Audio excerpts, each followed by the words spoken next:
When stories are no longer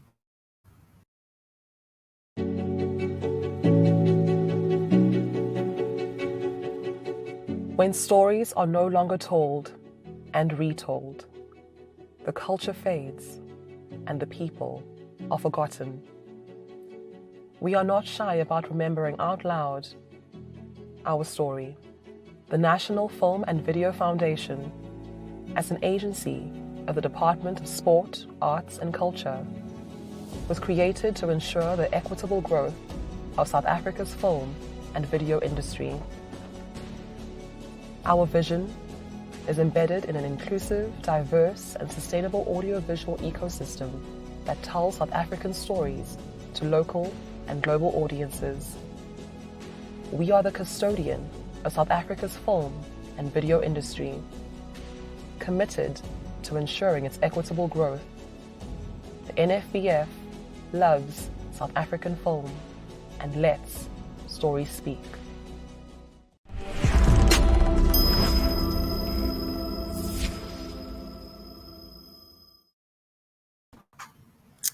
Good afternoon, everybody. Good morning, rather. Apologies. My name is Onge Dumeko, and I am the Head of Operations at the National Film and Video Foundation, also known as the NFVF. This morning, we will be taking you through our PESP4 program and all the exciting things we have to share about PSP4. So I'll be taking you through a presentation with regards to that. And then later on, we will have a Q&A session for any questions that you may have. During the course of today, you may have some questions that you may want to ask us. Please feel free to ask the questions that you have. Just be mindful of the fact that you will be sharing your name, your surname, and any other social media profile you may have. So just in terms of the PUPPY Act, just note that you, by including your question, you are giving us consent that we may utilize it. So thank you again for joining us. We hope that this session will be very informative for you and will give you just enough information for you to put through your application for the PSP funding. If there's a film, a documentary, anything that you would want to really see come to life, and you need just that additional amount of funding to really push you through to the finish line, this is definitely the type of session that would be useful to you and to other things that relate to film. So without further ado, I'm going to take you through the presentation. And then we will proceed with anything else during the course of the day.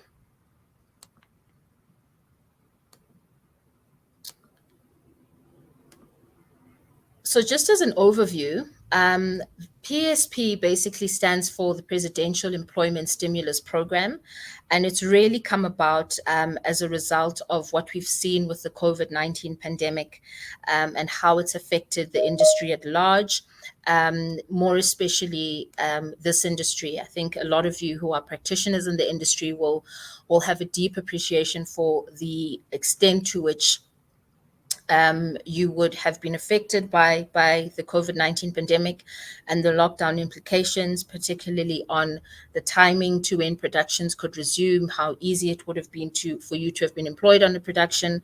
If you are a film festival host, the extent to which you could implement any type of a film festival. If you had a training program, the extent to which you could really do that in person. So the PSP stimulus package has really been created from the presidency through the Department of Sport, Arts and Culture, and then to the entities such as the NFVF to really implement that grant funding. So that's really the purpose of it. And the NFVF has started with PSP1.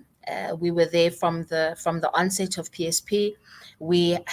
We are in the process of still doing PSP3, particularly for Stream 1 projects, but we are still moving full steam ahead for PSP4, which has officially started from the 1st of April, 2023, as per our call that went out on the 6th of April for grants. So what's new with PSP? I think for those of you who are not familiar with PSP, I hope that I would have taken you through just an overview of what PSP is. It essentially is relief funding for the sector, particularly filmmaking, festival hosting, skills development and training.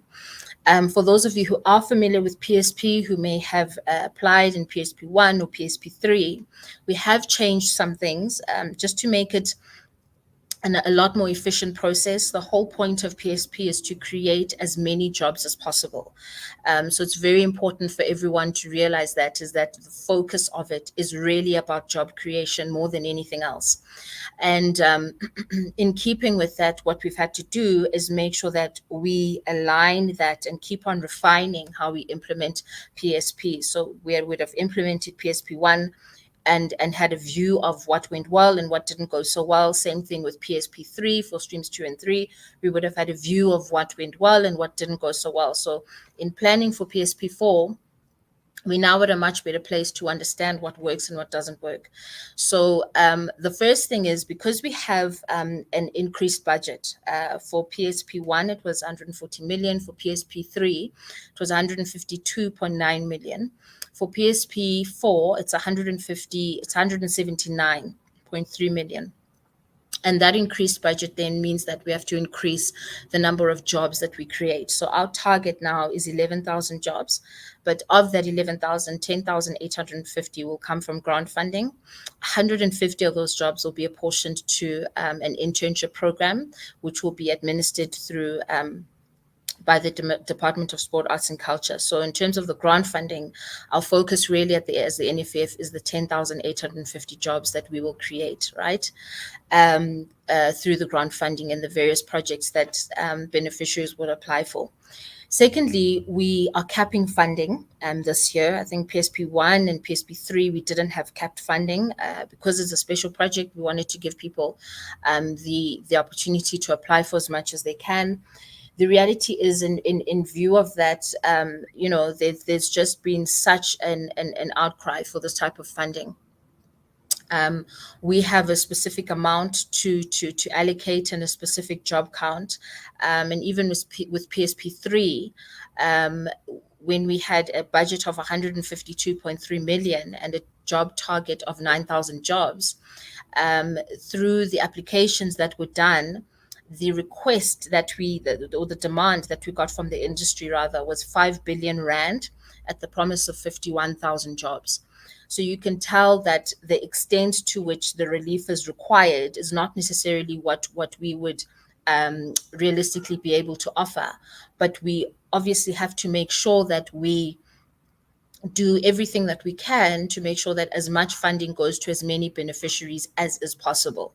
So that's why we have included capped funding to make it a bit more clearer and give a lot more people an opportunity to apply for the funding, as opposed to saying that it's uncapped funding. Sometimes if you say it's uncapped funding, people get very excited and submit really big budgets. And when it comes to the line iteming of the budgets, it's something that they might not necessarily be able to justify easily. And then it obviously that compromises them in the process in terms of how much they eventually get approved for funding. Over and above that, we obviously need to make sure that we give as many people an opportunity to apply for funding. So if there's a project that's a really great application that's asking for a lot of money, even if it's asking for a lot of jobs, it obviously takes away that opportunity for other people to receive the funding. And then we also have stipends and guidelines, especially for Stream 2, skills development and training, just to make sure that if you are proposing, or if you will submit a proposal for skills development and training, you're not kind of thumb-sucking your way in terms of how much you will pay, especially if you're new to the process of applying, how much you will pay any of the individuals that will be part of your training program. We've given a guideline, which again will help you with your budgeting and your overall planning that you eventually submit for your application. And then we've also extended the timeline. So with PSP 1 and PSP 3, PSP 1, we allocated 3 months across the board for all of the 3 streams. Now we've ventilated that a bit. With PSP 3, Instead of giving stream 1 3 months, which was not enough time, we've now given stream 1 12 months, right? So we're continuing that. We did that in PSP 3. We're continuing that with PSP 4. We did the same thing with with streams 2 and 3. In PSP 1, it was 3 months for streams 2 and 3. We've extended, we kept that for PSP 3 to 3 months. But for now, for PSP 4, we've ventilated that a bit, and we've given streams 2 and 3 6 months in order to implement. It will help with things like the marketing of your programs, especially if it's film festivals, to really get positive crowds, positive numbers attending. With your stream 2, it would really also help you implement the full process or the full program of the training that you may want to create. So in a nutshell, I think what I've just explained is shown here in terms of the evolution of PSP and how we're really trying to move in a direction that creates a efficient as possible a process program implementation of this program, so that ultimately as many people are afforded the grant funding, and as many people then invariably are employed, right, through PSP. Yes, we may have a target of 11,000, but by no means do we have to meet that target on the dot. Ideally, the ideal situation is that give or take, we exceed it, right? So through the grant funding, while the number of interns for the specific program that DSEC will be handling is 150 on the dot, our grant funding, our 10,850 jobs, is obviously something that we can exceed, just to make sure that as many jobs are created. So ultimately, with PSP 4, stream 1, which is production fund, which is the production stream, I'll go through the streams just now. Production, post-production, any projects that are able to be implementable within a 12-month period are given 12 months, right? As opposed to 3 months, we really just made sure that we give beneficiaries, practitioners enough time to implement their projects. Stream 2 is 6 months. So stream 2 is skills development and training programs. So if you have a training program, or if you have a training program that's attached to some type of a production, a mentorship program, you can be a fully accredited or a partially accredited training service provider. Instead of 3 months, you are now allocated 6 months in order to implement that. And then stream 3, as opposed to 3 months again, we've given that a bit more space, and 6 months again, in order to make sure that a stream 3 beneficiary can utilize the full amount of time of that period. And then you'll see then just the progression in the number of jobs and how we've grown incrementally. Also, even if you look at the amounts and how they've changed, I think it's worth noting that the job creation hasn't changed too drastically, only because we do recognize and appreciate the fact that, you know, we cannot in any way come across as though we are trying to implement a process where, you know, anyone who is employed under PSP will feel that whatever employment that they're given is really, you know, does not sufficiently match any employment that they would receive ordinarily. So we've tried to really not make the job target exceed anything that would be fair on anyone who would be employed through PSP. This is just a summary of the budget allocation for PSP with the grant funding. So ultimately, these are the 3 streams. For stream 1, it is 118 million for 7,850 jobs that we have to create. Stream 2, it is 21 million for 2,000 jobs that we have to create. And then stream 3, it's 12 million for 1,000 jobs that we have to create. There is an administrative cost that we are required to include to make sure that there is a smooth and above board implementation of this process. And then there are 150 interns that will be involved in the digitization of a lot of the materials in the arts and culture space, ultimately to lead to the 11,000 jobs. So when it comes to the grant funding, then the focus is purely that 10,850 jobs. So in terms of the projects, I'll start with Stream 1. So Stream 1 is the production open call. The projects that we will consider are fiction and non-fiction.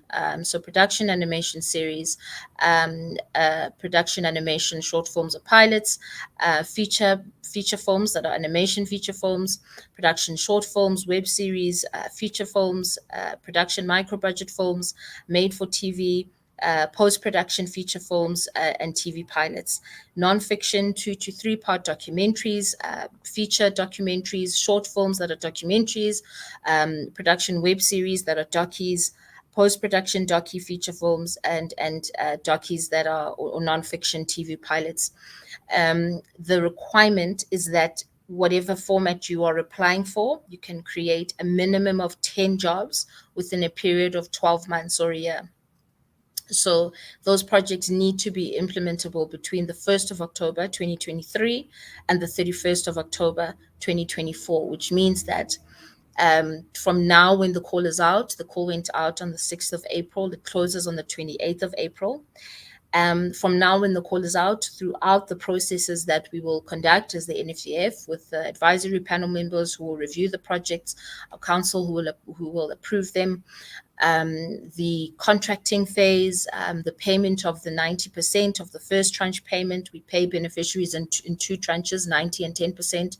So the 90% payment, the contracting, that entire process would have been completed by the time you start to implement your program, the time you have to implement your Stream 1 production program on the 1st of October. So we're making it clear here to avoid a situation where someone gets approved for funding and when they're given the exact time frame for whatever 3, 4, 5, 6 months of it, they are, they won't necessarily be able to do it, or they'll be held up in something else. It's better just for us to manage expectations and to make it very clear that you would be required to implement between the 1st of October 2023 and the 31st of October 2024. Once you've complete implementation on the 31st of October 2024, you submit all the relevant documentation that's required to the NFVF and you are paid your balance payment of 10%. The projects, though, that we are not considering are projects that are in development, right? So these are projects that ultimately, because they, comparatively speaking, do not necessarily give us the opportunity to create as many jobs as production projects do. So you must remember that, PSP really is focused on job creation. So we really had to make a tough call here, which we did in PSP3 as well, to really focus on jobs that are production ready, that are ready to go on set and go into the production process, go into the post-production process. The other thing we are not going to consider are complete TV series and TV formats, purely because of the cost of those. It really results in the type of applications where the budget request is exceedingly high for what we could typically manage through this process in such a way where we could allocate the funding to as many practitioners as possible who would need this relief funding. So when it comes to TV series and TV formats, we are willing to accept applications and fund applications for pilots, as indicated there, production TV pilots, for both fiction and for non-fiction. So the allocation overall is 118 million, just above, and the target for the jobs for this entire stream is 7,850. So your individual project of that 7,850 should be able to create a minimum of 10 jobs of that 7,850. So these are the tiers that we have included, the capped funding, which are matched with tiers that indicated before. For PESP 4, we are reverting to capped funding, which is what we do through our normal NFVF funding. But this capped funding is purely for PESP 4. You will notice for the capped funding that for most of the formats, they're open to all three tiers. I'll go through the definitions of the tiers just now, but for those of you who are new to NFVF tiers, when it comes to production, but for most of them, by and large, the majority of them, they're open to all tiers. With the exception of the production feature film, it's only tiers 1 and 2. And that's purely because of the fact that we, as this is a job creation process program, that's the focus. We really need the type of expertise that have, we'll go through the tiers before, done enough of these to be able to implement in that duration, right? To be able to implement within those strict timelines and deliver on the jobs that they have requested. Unfortunately, there just is not going to be enough time for someone who would be doing a production feature film essentially for the first time, because tier 3 is anyone really who's created a complete short film. So we're really only focusing on people who have had experience in doing this before, just to make sure that they can meet the job creation target within the 12 months. And then for post-production, feature films, which are fiction, post-production, non-fiction feature films, the eligibility for this will not include an individual who has received production funding from PSP before. We are trying to avoid a situation where an individual year on year gets to complete their project purely through PSP. We really have to make sure that this funding is allocated to as many people as possible, and is not necessarily, it doesn't come across as in such a way where it's being ring fenced for a particular amount of group of people. And we really have to spread it by and large and as fairly as possible to as many people as possible. So just in terms of the tiers, these are the 3 tiers that we have. Tier 1 is experienced filmmakers who have a previous proven track record of developing and or producing at least 3 successful and commercially viable feature films, series, TV films, or documentaries. Tier 2 are filmmakers with limited experience. They must have developed and produced 1 or 2 feature films, TV films, TV series, documentaries, or 2 to 3 short films and commercials, right? Tier 3, new entrants into the industry, particularly recent film school graduates from disadvantaged backgrounds. They must have produced or directed at least 1 short feature film. So tier 3, 1 short feature film complete. Tier 2, 2 or 3 short films and or commercials, or 1 or 2 feature films. And then tier 1 is at least 3 successful and commercially viable feature films. So in terms of the requirements for the production open call, all of these requirements are stipulated on the actual call. If you go to the NFVF website, you will see them all stipulated there. This is just an overview of the vast majority of them: the proposal synopsis, the project summary, the treatment, the detailed budget plan, the finance plan, the marketing and distribution strategy. These are all things that need to be composite of the application. We really implore you, especially if you're applying for the first time for whatever many of the formats you want to apply for Stream 1, to really go through this list and make sure that you include absolutely everything in your production, in your application. Our call opened on the 6th of April. It closes on the 28th of April. The sooner you complete your application and not just register it, but actually submit a full complete application, the sooner you will have an opportunity to connect with our trusted team from our support team, who will be able to help you with anything that may be outstanding through your application. So once you've fully submitted your application, our support team goes through all of the applications that have been submitted on a frequent basis to just check if there's anything that is outstanding that hasn't been submitted, and once and when they see that there's perhaps some of the requirements that are missing, they are in contact with the beneficiaries that have not fully submitted anything. I implore you to be proactive about it, and once you've completed your submission, you contact the team. and you request that they just double check. You give them your project number. You request that they just double check your application to make sure that you absolutely filled in and submitted everything. And you do it now sooner than later, before the call is closed, so that they can help you with that. You can fill in the gaps and submit anything that hasn't been submitted. If you leave it to the last minute, it becomes virtually impossible for the team to assist.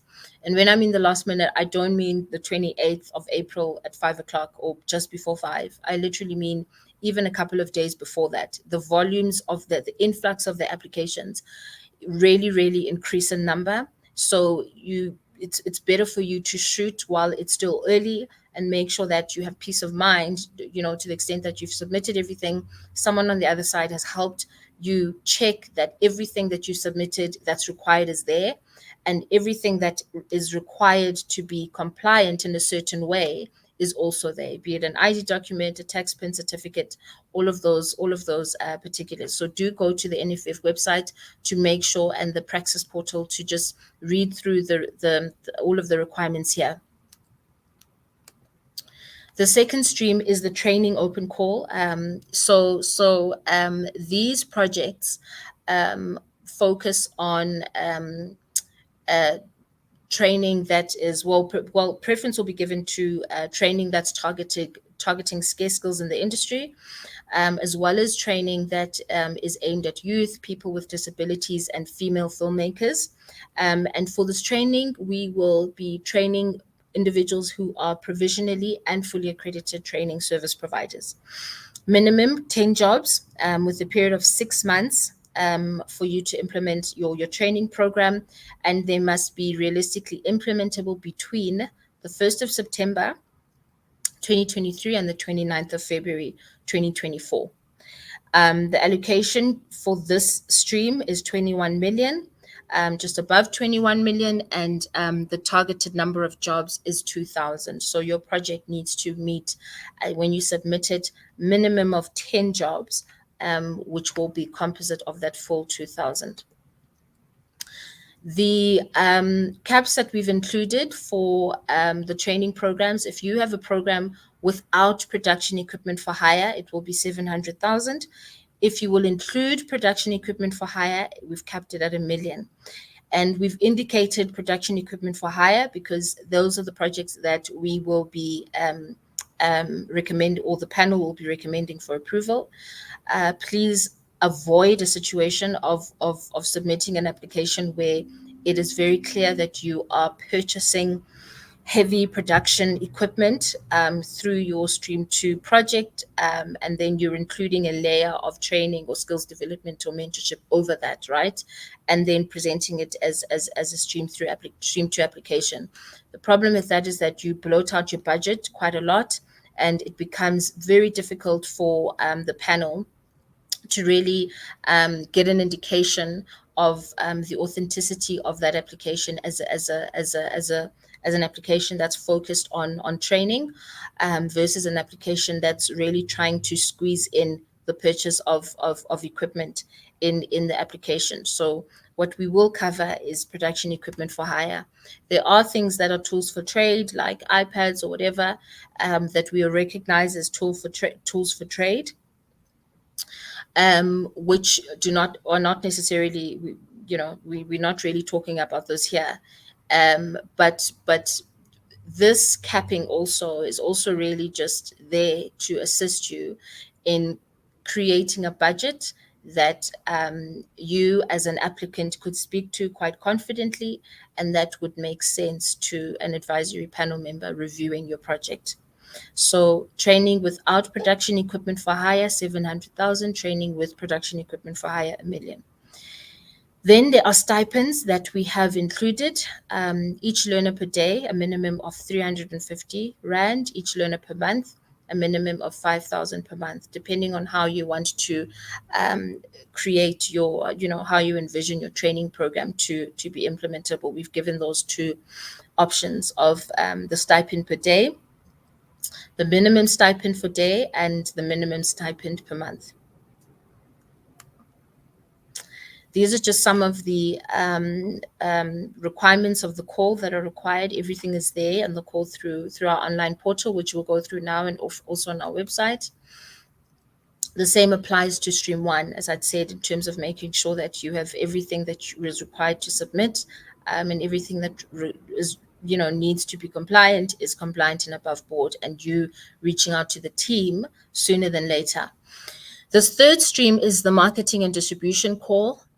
So the projects we consider here are film festivals, markets, and public screenings that are targeting job creation. For anyone who's applied to the NFVF under the stream before, you'd notice that we tend to fund things like film festival and markets attendance, and normal marketing and distribution funding, so for collateral and things like that. But we're really not focusing on that here, because those two things, the attendance and just your normal funding, they don't really create a sufficient number of jobs. Remember, PSP is about job creation. So we're focusing essentially on events that, film events, right? So film festivals, film markets, public screenings. They must be able to create, again, a minimum of 10 jobs within a period of 6 months. And again, they need to be implementable between the 1st of September and the 29th of February. So for those of you who might want to do a film festival or a public screening or a couple of public screenings over the festive period, it gives you enough time to plan and market and implement, those types of things. So the budget application allocation there is 12 million. The jobs is 1,000. A lot of the common questions, I know we'll come to the question section now, is the difference between a screening and a film festival. So a public screening really is everything that is a screening, is a drive-in. One screening of a film is deemed a screening, right? A film festival is rather something that happens over a course of time, and a film screening happens over a course of time, and you need to have master classes during film screening. You need to have has to happen over a period of 4 days.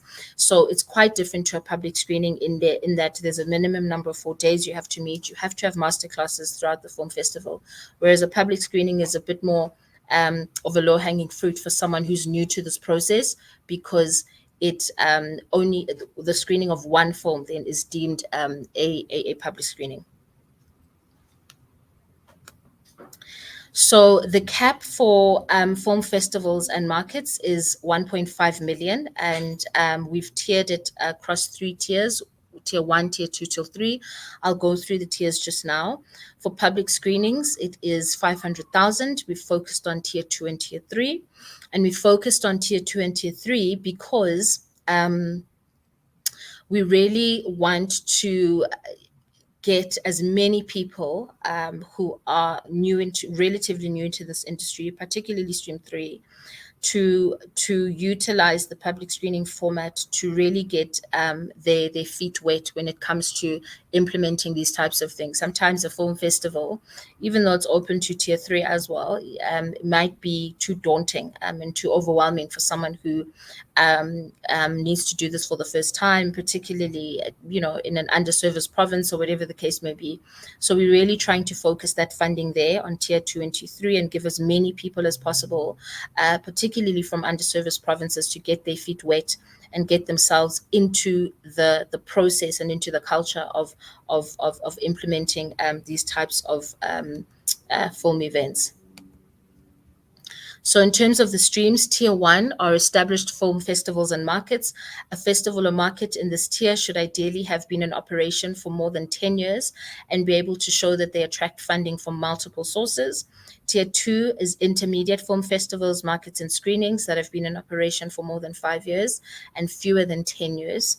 Tier 3, emerging film festivals, markets, and screenings that have been in operation for fewer than 5 years. Again, these are the core requirements. Same thing that applies to Stream 1 and 2.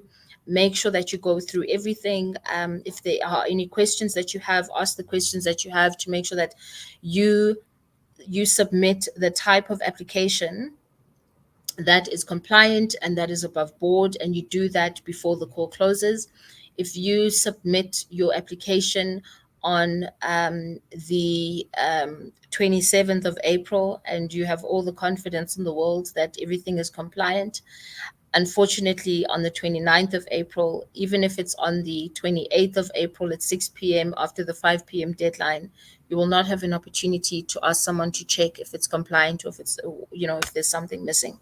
Please utilize this time now that you have leading up to the closing date of the call to make sure that you close any gaps if there are any gaps with your application. So again, that's the duration of the call. It opens on the 6th of April. It closes on the 28th of April at 5 p.m. on the dot. I think those of you who are used to applying for funding through the NFVF are used to calls being extended. This call will not be extended. I repeat, this call will not be extended. We absolutely can't with the timelines that we have. So we really hope that you take this timeline seriously and you submit before the 28th of April at 5 p.m.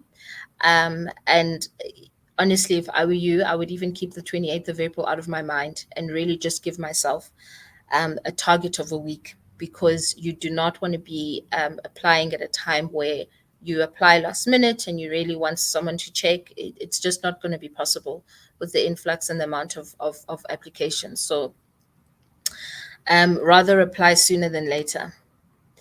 This is just an overview again of the budget that I'd spoken to earlier and how it's broken up within the various 3 streams. This is the application process. So you'll go, to nfvf.co.za. Our website, at the very top, there is a long rectangular icon that says Online Funding Application Portal. That is the icon that you click on. All of our funding is done online. We don't accept any applications that are manual. You will register your name, your surname, and then once you've completed your registration process, you will be able to log in and complete your application by selecting any stream that you want to apply for, be it stream 1, stream 2, stream 3. Once you've done that process, this again is just the registration of your actual project. Once you've done the registration of your project, you are given a project number. That project number then will indicate to you that you have successfully been registered. Then you have the opportunity to complete your full application. So through your application, you'll see at the top of the tab there in the gray rectangular tab at the top, there's the first one is the application details, the second one is your company details, the filming details, the budget, and any uploads that you have to include. So you have to complete all of those 5 indicators at the top. We'll go through a video just now at the end, but you have to include the information required through all of those. Once you've completed that process, then you are still at liberty, especially now that there's time, to contact the team and say to them, guys, can you just help me check? This is my project number. Can you just help me check that I have uploaded everything that I'm supposed to upload, that the things that are meant to be compliant are compliant.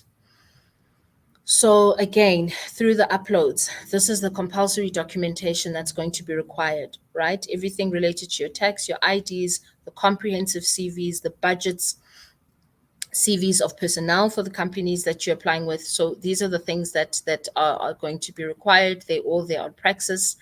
And just make sure that everything that is required to be eligible and valid is eligible and valid. Give the people what they want. If this is what the NFVF wants, give them what they want. Just take the time to do it, because you will not regret it in the end, especially if your application is compliant. Once you have a compliant application, then that application then stands a chance of being reviewed by advisory panel members. You don't give yourself that chance of your application being reviewed if it's not compliant. For any queries on your application process, you can email support@africanglobalacademy.co.za. There's also PESP@nfvf.co.za that you can contact. But if you've submitted your application, you've completed, so you've done the registration process, you've completed the application process in full by uploading and indicating everything you're supposed to include, then you can email support@africanglobalacademy.co.za, request them to just give them the project number, request them to just double check that everything that you have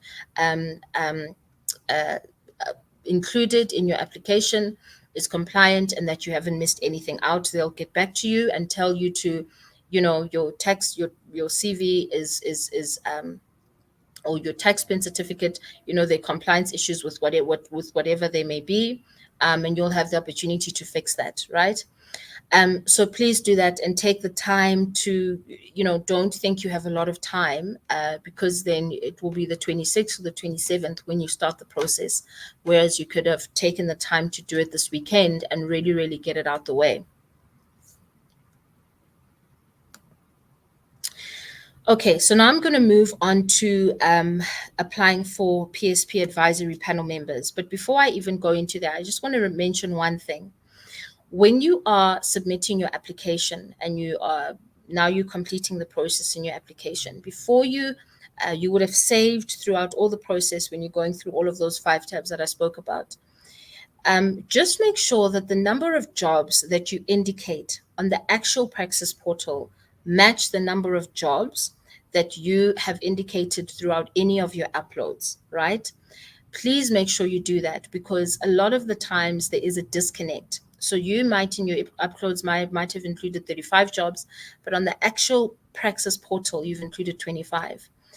We, through our processes, we have to include whatever is indicated on Praxis. So make sure that those numbers align. So don't undervalue your project by including 25 when your uploads actually indicate that create 35 jobs. The second thing I want to mention is that when it comes to the budgets that you put together, just remember that any individual that you are paying, be it through a stipend or a salary or however you're going to indicate the cost of them on your budget, whoever you are paying as part of your project is a job. So don't think purely. So for example, if you're applying for Stream 2, don't indicate the jobs purely as the learners that you're going to give stipends, right? The people that are working in the office and the administration, any drivers that you might have, any anyone who you have to pay as part of this project is a job. So whoever you have budgeted for and on your budget, you have to include that as a job. So you would include the number of the learners that you are giving a stipend, and then you would add anyone else who has costed you an amount that you've reflected on your budget. Please make sure that you do that, because when you only include one element, for example, the individuals that you're going to be paying a stipend, you're undervaluing the weight of your project, right? You're undervaluing the amount of jobs that you actually are creating. So please be mindful of that. Whoever you're paying is a job. Okay, so PSP for advisory panel members, there is another call that we have opened for individuals to be advisory panel members. So in a nutshell, advisory panel members have the statutory role of advising and recommending projects for PSP grant based on the merits of the application received. So they will advise on matters relating to the 3 funding streams, be it production, skills development, marketing, and distribution. So we are looking for individuals who have achieved a distinction or have any special knowledge or experience in the fields of production, skills development, marketing, and distribution.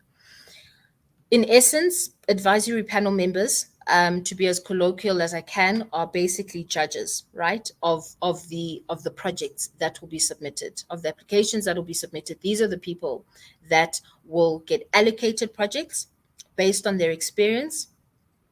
And these are the people that will have sufficient time to go through the projects, to evaluate everything, your project synopsis, your budget, your audience development strategy, your marketing and distribution strategy. They'll go into the Praxis portal and they will input their scores, how much they would score this project, and also the comments that they've given for the project, right?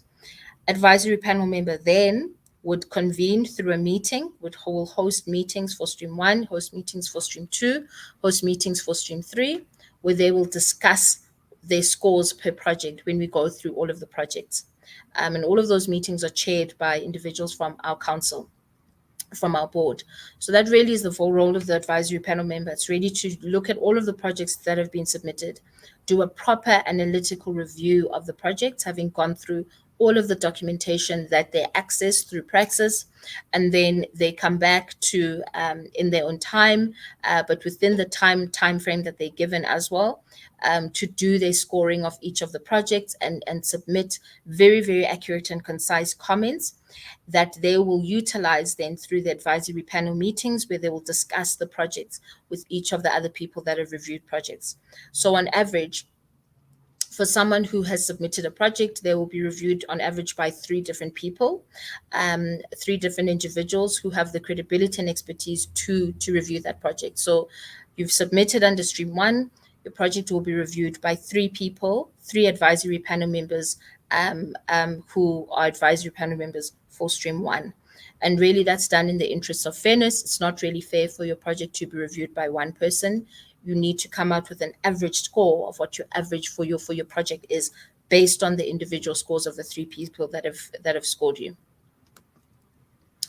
For stream 1, we're looking for people with a solid understanding of the production and development phases of film and the TV audiovisual sector, proven track record of experience in the sector and or broadcast technology, an understanding of film and audiovisual financing, and also film and audiovisual distribution.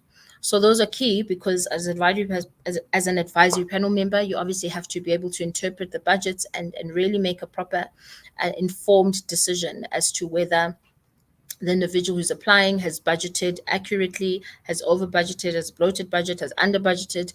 All of these things then definitely make a difference in terms of how that project is in terms of how that project is interpreted and scored. And then they for an advisory panel member, and the understanding of the grant allocation process is advantageous. It's not compulsory, but if you have the understanding of it, then it makes a huge difference also in terms of evaluating if the amount that the person has applied for is fair or not, based on the overall evaluation of the application. And sometimes someone would have applied for the full amount of the cap. You need to be able to have a proper assessment of if that full request of the full amount of the cap is fair. We've indicated the dates that an advisory panel member would be required to participate. So the first part is in the induction process, training of Praxis and also ethics training. It will happen from the 1st of June to the 7th of June online. And then the functional evaluation of projects will happen from the 12th of June to the 21st of July. Stream 1 advisory panel members are given a bit more time, because invariably you will be given more projects to evaluate, because for stream 1 we get more projects that submit for funding. And then your advisory panel meetings then would happen between the 31st of July and the 4th of August. So everything will happen online. Obviously, the team will send you links, and that's the process that will happen. So if you are intending on applying, please be mindful of these dates, because these are the dates when you will be required to fully participate for this process.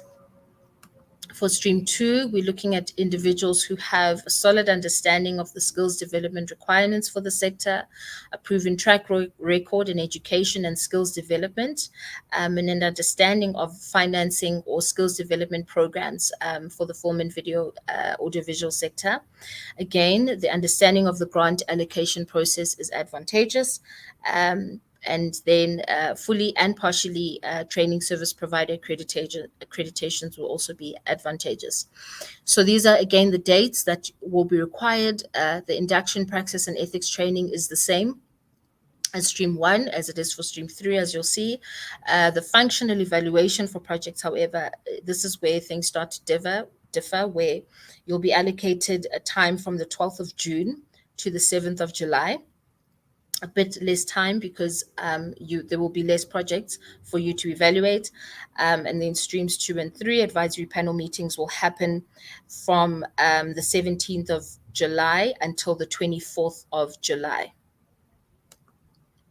And then in terms of stream 3, we're looking for individuals that have a solid understanding of the marketing and distribution phases of the sector insofar as they pertain to public screenings, film festivals, and markets. So you could have a solid understanding of marketing alone in the sector, which is fine, but we're really looking for people who have had experience in mounting screenings and film festivals and markets, and who can really speak from experience, just to give the type of solid feedback that is going to be required from those who are applying to implement these projects. That type of experience then obviously helps in terms of the evaluation of the budgeting. So you see there the understanding of the financing.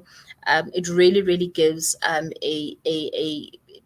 that type of experience then really gives quality to the type of evaluation that's going to be required for this process. And then a proven track record also in the sector of broadcast technology is also required. So again, understanding of the grant allocation process is advantageous. So these are the dates again which are required. The induction, praxis, and ethics training, 1st of June to the 7th of June 2023. Functional evaluation of projects, 12th of June 2023 to the 7th of July 2023. It's the same as stream 2. And then the stream 2 and 3 advisory panel meetings happen from the 17th of July to the 24th of July. In terms of the appointment and selection of advisory panel members rather, you can apply by, first of all, submitting a letter of nomination. A letter of nomination will clearly describe the candidate's specific expertise and qualifications related to the criteria that I've just mentioned. And then you would also need to include in there your willingness to serve and a brief statement of the nominee's qualifications. In other words, the CV, right? So in other words, to apply to be an advisory panel member, you need to submit a CV. You need to submit a letter of nomination. So a letter of nomination that comes from somebody else nominating you, indicating why you are the right person to be an advisory panel member for this process, and you email that CV and the nomination letter, those two documents, to PESP@nfvf.co.za. So it's your letter of nomination written by someone else and your CV that are emailed to PESP@nfvf.co.za, not applications at nfvf.co.za. You send something to applications that's PSP related, no one's going to see it. You have to send it to PESP@nfvf.co.za. The closing date for that is the 28th of April. So we opened the call on the 11th of April. You email your CV, you email your letter of nomination to PESP@nfvf.co.za. That call closes on the 28th of April at 5 p.m. So before we go into the questions, what I will do is we will do a bit of a recap of the funding process through Praxis, and we'll do that through we're just going to show you guys a video now for those of you particularly who are new to the Praxis process, and that video will just take you through how to apply through our online funding portal, which is found on the NFVF website. So I'm just going to wait for the team to upload the video. There we go. And then we'll have questions. Register now. That's where I'm clicking. Then when you click there, it will show you the registration box, which requires you to put in your first name, your surname, your email address. You put in your email address again, and then you complete the simple sum that is there, and then you click register. Once you've registered, the system will send you your login details, which is your username and password. Your username is always your email address, and the password will be generated by the system, and you are allowed to change it to make it easy and simpler for you to remember. For those that have already registered, you need to click on the hyperlink here at the bottom where it says click here to log in. Once you do that, it will take me onto my login page where I need to put in my username, which is my email address, as well as my password. And then I click log in. And then it will take me to my home page. For those that haven't registered any applications, you won't have any applications showing on your home screen page. And for those that have registered, this is what you would see. So I've already registered 2 projects already. So for the sake of our demonstration, I'm going to register another project, which is the PESP production. So you can choose any one of these 3 calls that are open, and then you click on the green plus sign to create or register a new application. So I'll click on the first one, which is the production, and then it will take me to the POPI Act page. This is where you need to read and understand this POPI Act, and then once you've done that, you need to accept the terms and conditions by ticking on this box, and then you click proceed. Once you have done that, it will take you to the registration page. On the registration page, you are required to download the PSP funding guidelines. Without downloading them, you won't be able to register your application. It will tell you that it is mandatory to download the funding guidelines. I'll click on the hyperlink for the guidelines. It will open on a new tab, and then you can read and understand. Once you have done that, you can always come back to your registration page. So you can start completing in the details of your application. You need to put in your organization name. I'll put in Red Hat, and then you need to put in your project title. I'll just put in big, and you need to choose your tier levels. You choose tier level 1. It will require you to have at least 3 successful commercial viable feature films that you would have produced. If you choose tier 2, it will allow you, you should be in a position to have at least 2 feature films that you would have or produced. If you choose tier level 3, then you don't have to put in any of that information. So for the sake of our registration process, I'm going to choose tier 2 and put in my film name. I'll put in the release date. I'll put in the name of the distributor, and then I'll go and put in the second one.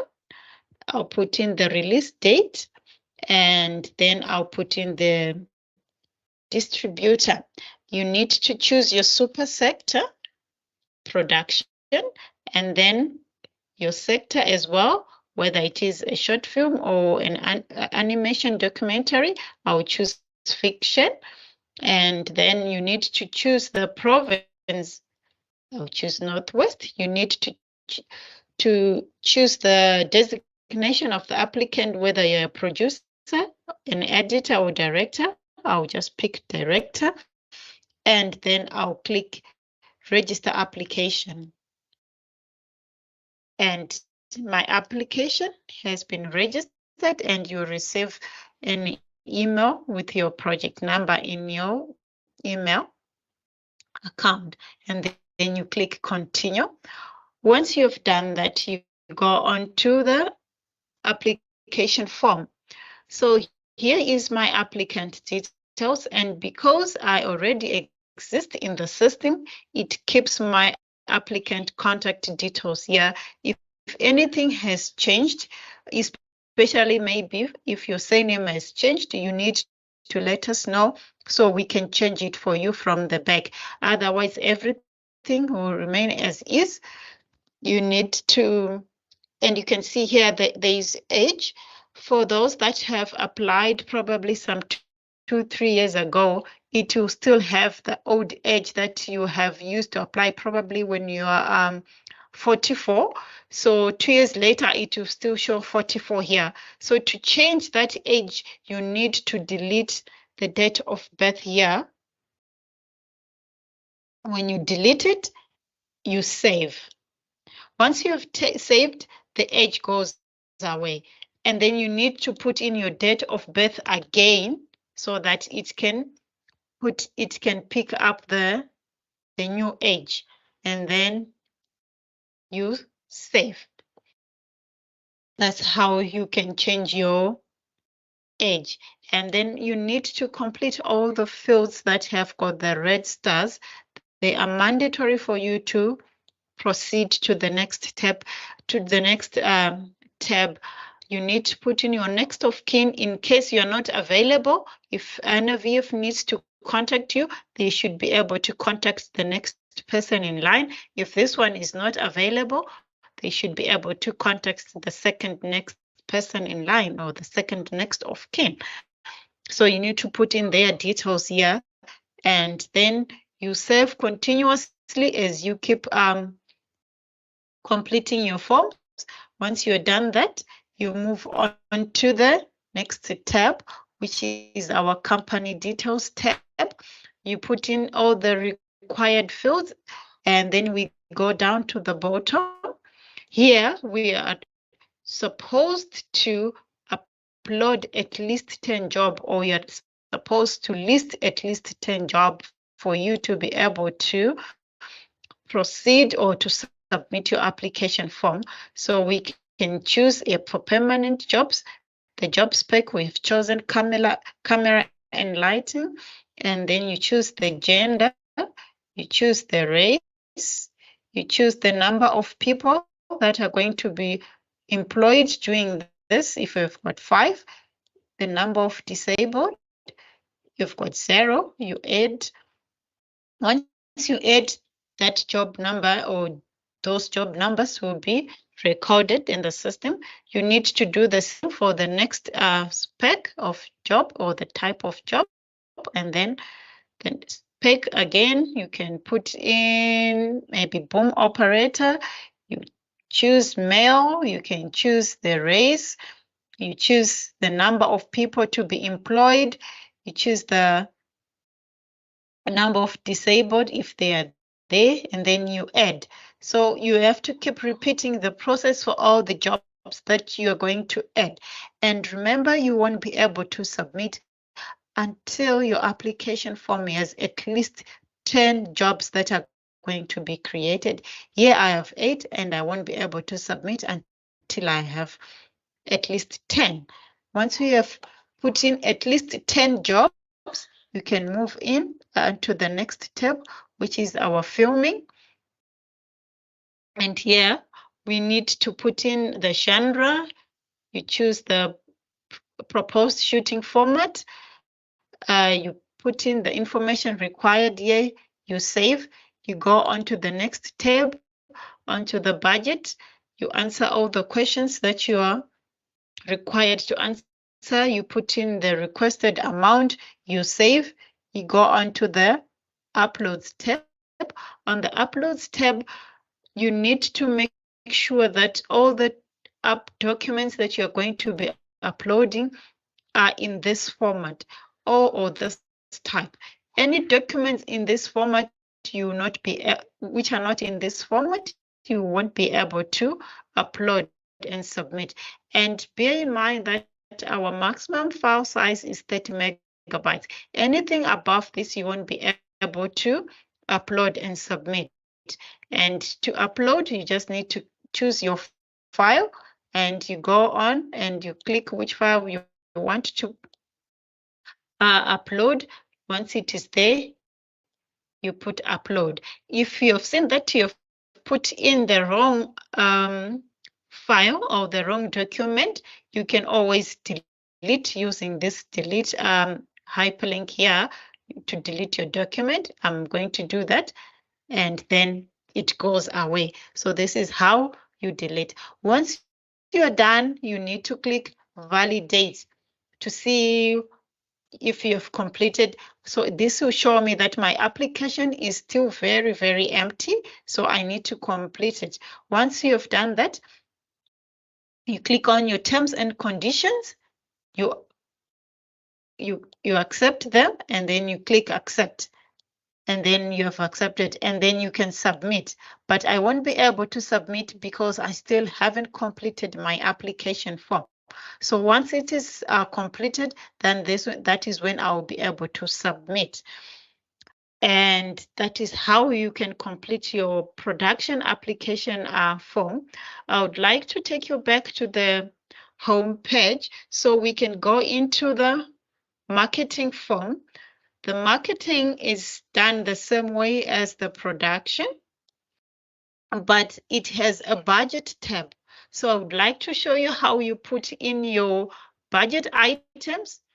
I would put in venue hiring, the applicant's cash contribution. If you are going to be contributing any cash, let's just say I'll put in 1,000, and you're supposed to put or required to put in the amount that you're going to be requesting from NFVF that is going to be falling under the budget category of venue hiring.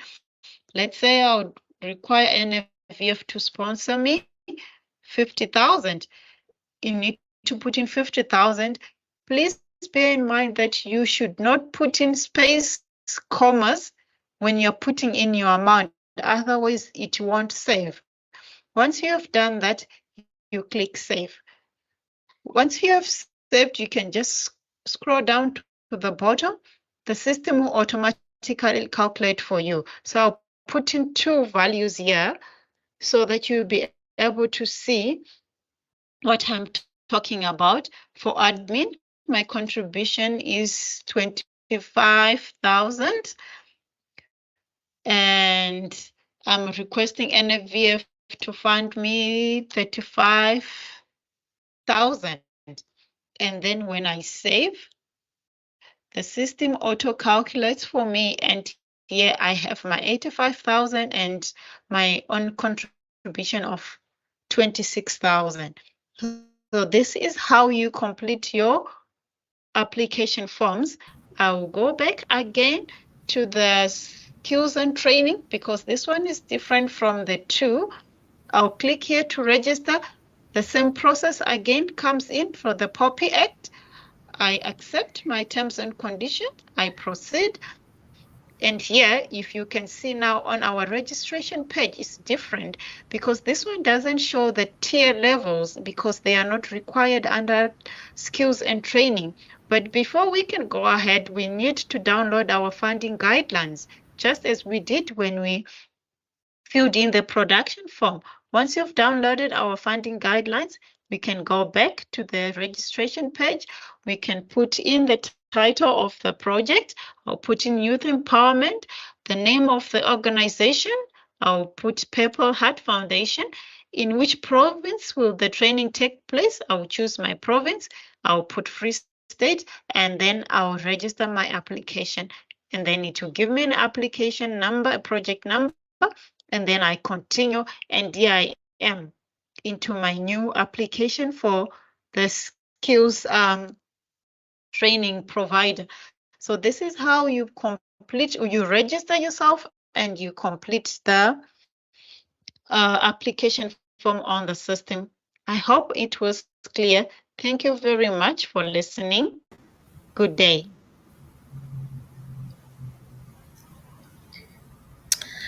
So I hope that most of you who got a chance to watch that video got as much insight as you can into, applying through our funding portal.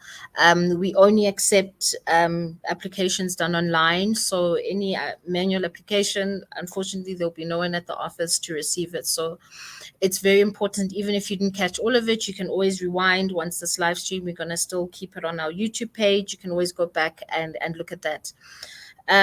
So I do want to introduce 2 of my colleagues now on the call or on the live stream on the webinar.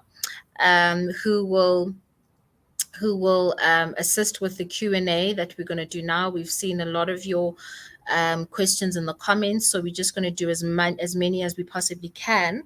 I would like to introduce Yolanda Ngogotwana, who is our Head of Industry Development, and also the CEO from our support company, African Global Skills Academy, Miss Onika, who is also going to be joining us. So Yolanda and Onika will be joining us on the call, and we will take you through some of the questions that we have.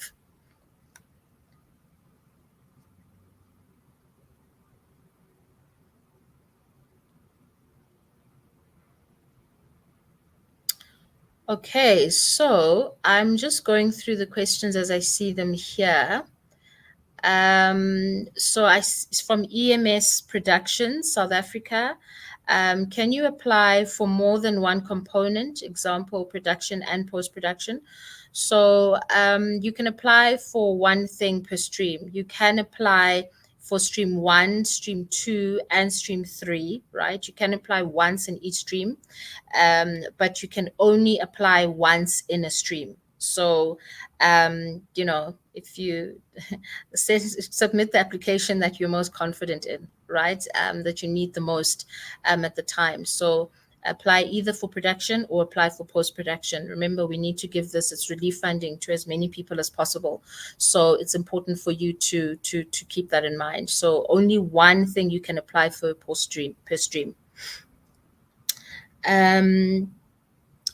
Why is from Lola Akins? Why is feature film animation 1.5 million, but live action feature is 3 million? Animation by far is way more expensive. It should be the same as live action feature, if not even higher. I'm going to let Yolanda speak to this one. Just unmute. Hi. Afternoon, everybody. I think in terms of just the projects that we've looked at what we are able to fund just across the board. And if you look at the features for 3 million, they only open up to tier 1 and tier 2, whereas the animation ones are open to up to tier 3. And also when it comes to animation, we don't fund the full films. We fund with an understanding that they will not be able to complete. So it is really doing more of the development work for the animation. Okay. So you're saying someone is automatically disqualified if they've received PSP funding before? No. Oh. Yeah, no. So I think, sorry, Yolanda, I think the point that I've made before is it's just around the production and post-production element. So if you had received production funding under PSP before, you know, this post-production funding, you're not eligible for it, right? We really, Ms. Akins, we're trying to make sure that we allocate this funding to as many people as possible, and not find ourselves in a situation where year on year, PSP on PSP, people are being able to you know, get funding consistently, and there's not necessarily that type of funding that's the circle isn't open for other people. So you're more than welcome to apply for something else, but not necessarily. But there is just as that clear demarcation as to what you won't be eligible for.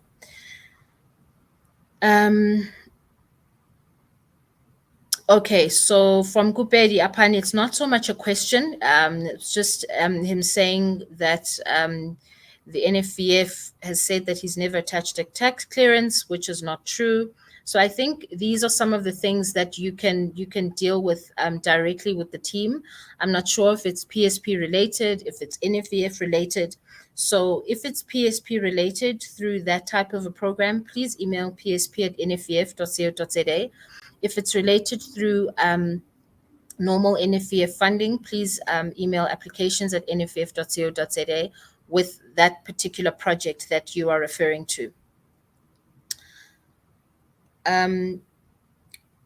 From Pablo, could you develop a bit more what is considered a public screening.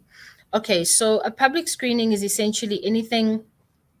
If you screen a film in a public area, right? So it can be through a park, it can be through a school hall, a community hall, anywhere that's inside or outside where people can come together and convene and watch the screen. So you would project it on a huge projector. They have blow-up projectors, they have traditional projectors. People come and they view the film that you are screening. It's essentially a cinema experience that is not done in a typical cinema environment. So exactly when you would walk into Ster-Kinekor and view a film, that's exactly what a public screening is. It's just not going to be in Ster-Kinekor, New Metro, or Cine Center. It's in an outside area. So one screening is deemed a public screening, right? So the screening of one film. So that's essentially what a public screening is. So you can do it as a drive-in, where people drive in with their cars and they they watch from the comfort of their cars, or you can do it outside where people picnic, or it's up to you in the way in which you want to implement that.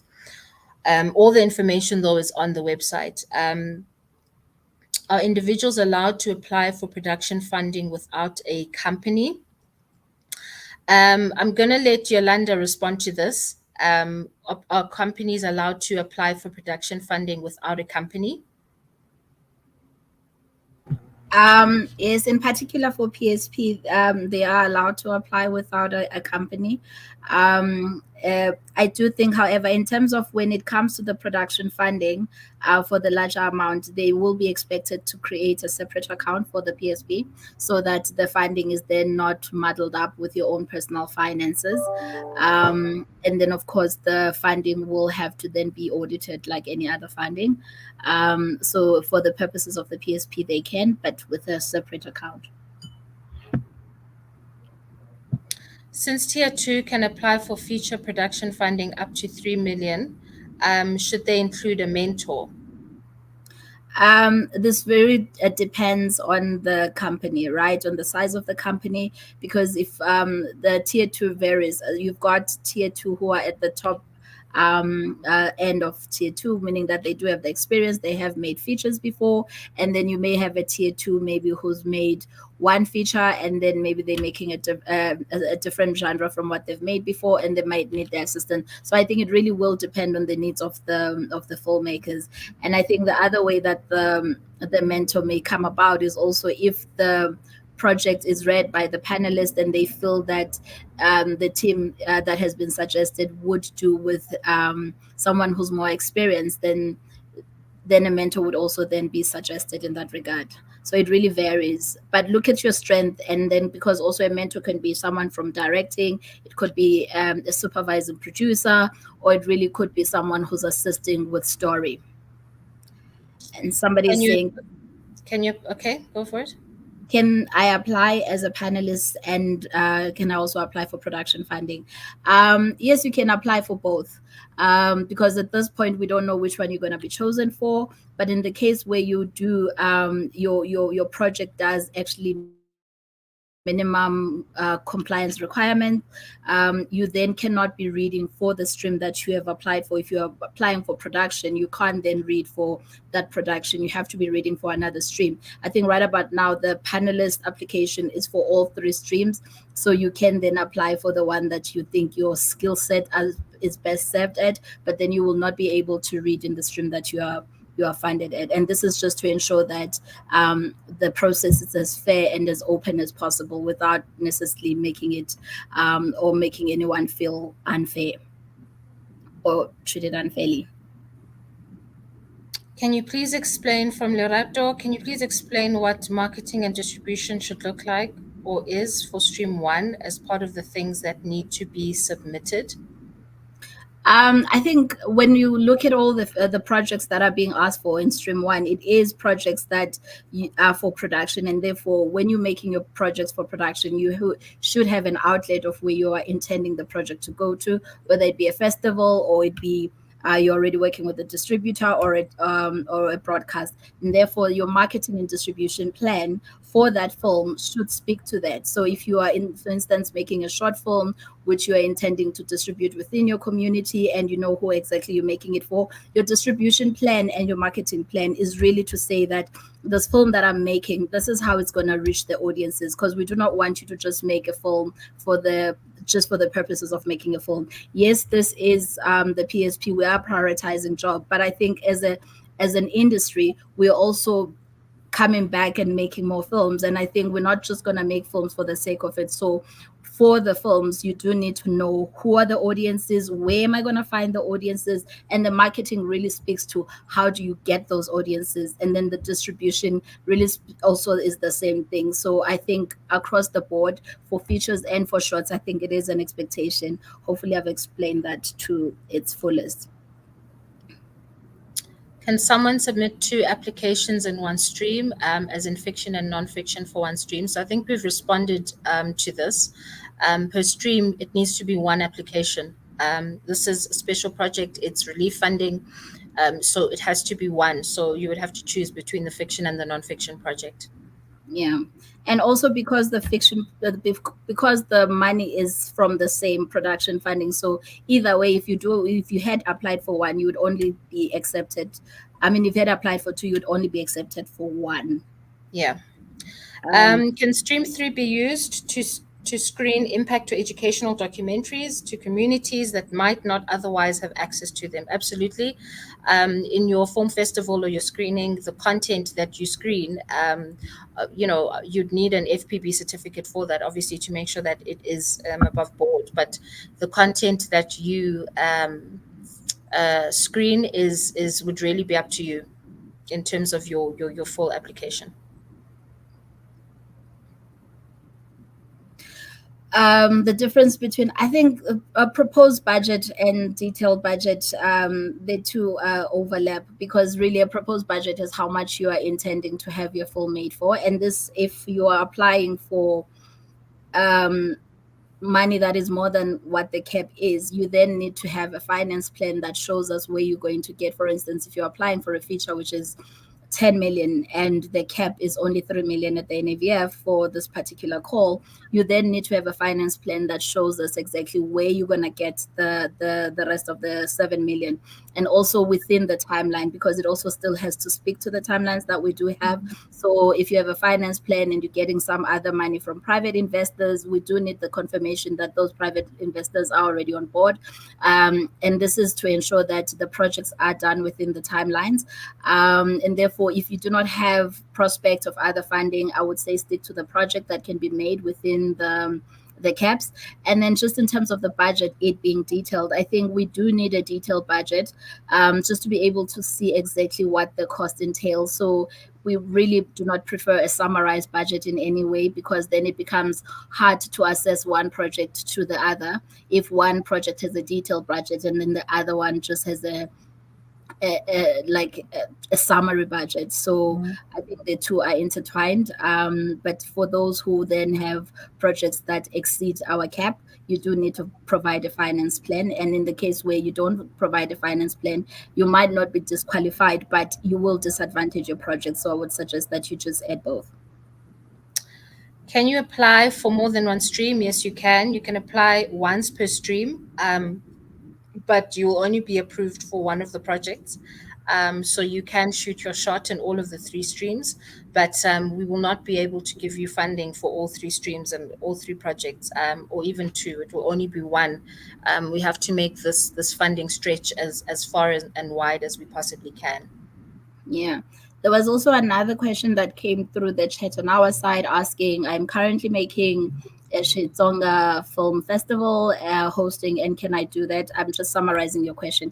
I think in terms of the film festivals, you can make your film festival in any language, and it can be in any part of South Africa, from rural areas to to suburban areas. So we're really not deciding where your film festival can be or what the focus of your film festival. So you can make a film festival that is focused on queer films and the queer community, and that is still fine, versus also making a film festival really surround or centered around children and schools.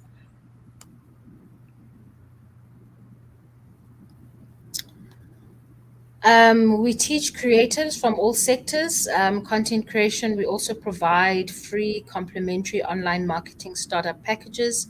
We already did 3 KZN district programs.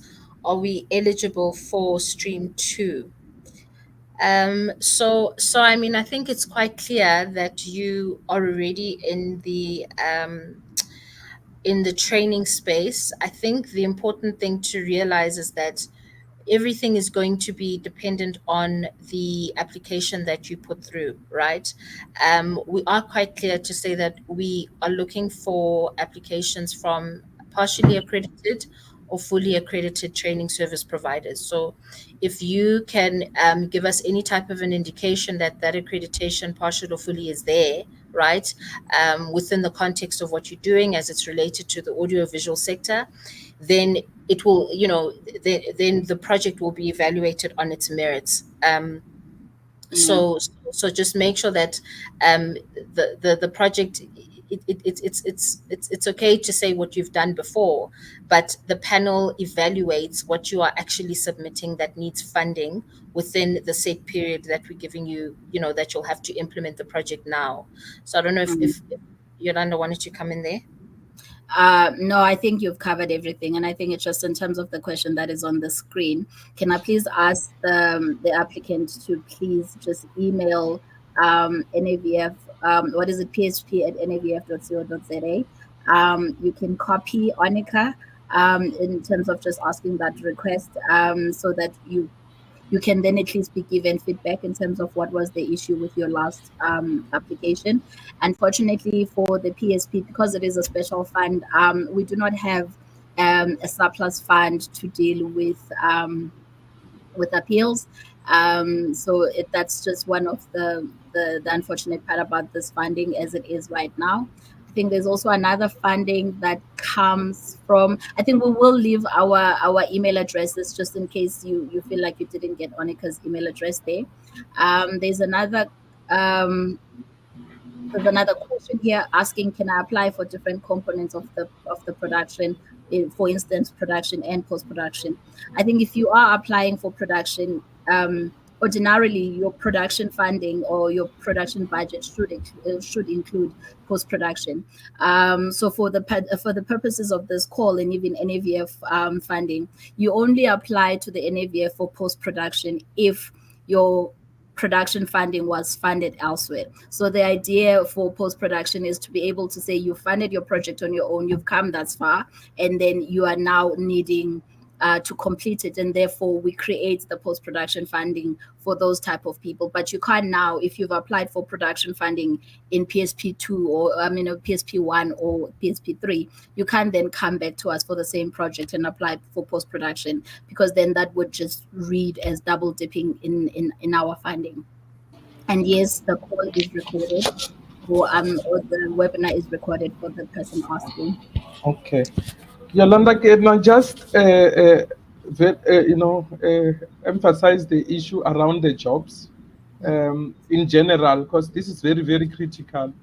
And Onke has already mentioned it. If you are putting your jobs on Praxis system as different number, and you are putting, uploading a document with a different number on jobs, it will count against you. So the number of jobs that you put on the Praxis system must be in line with the number of jobs that you are uploading on the system. And a lot of the people in PESP3 were caught up with this issue that on the Praxis, they would say they're only creating 5 jobs. And then they would upload a document and say, we are creating 15. But remember, when we do compliance and we move projects from the first part of the evaluation, we are not reading the documentation. The documentation is read by the panel. So it's important that the alignment is there between what we are putting on Praxis and what we are putting for the panel to read later. And I hope that clarifies the issues of the minimum 10 jobs. Thank you. Okay. So the question about applying for more than one stream keeps on coming up. So you can apply once in every single stream, right? You can apply once in stream 1, you can apply in stream 2, you can apply in stream 3.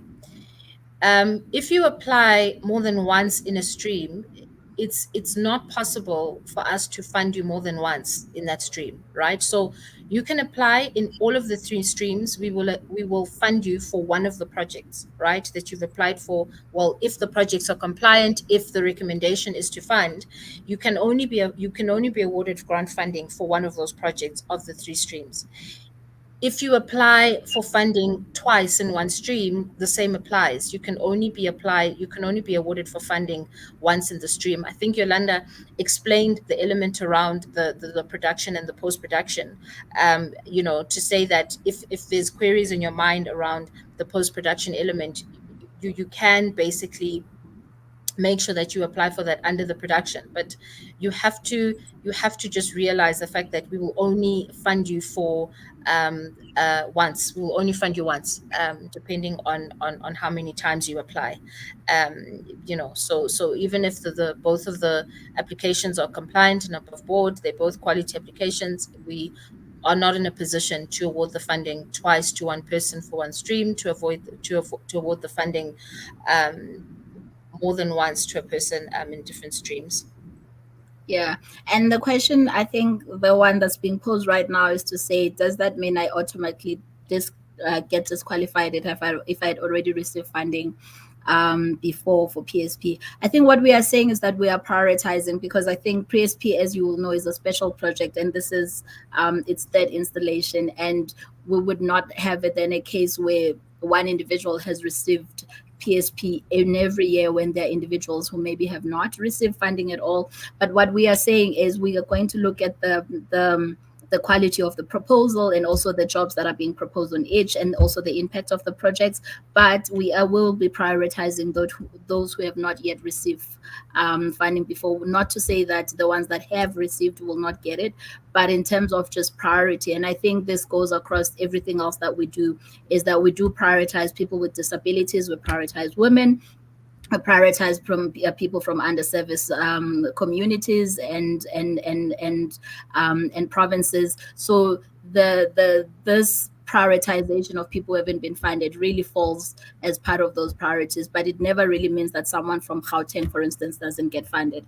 I hope I've adequately answered that. What if you have misplaced your ID? Can you submit with a temporary ID? My understanding is that a temporal ID still serves as an ID, but it does need to be certified, of course.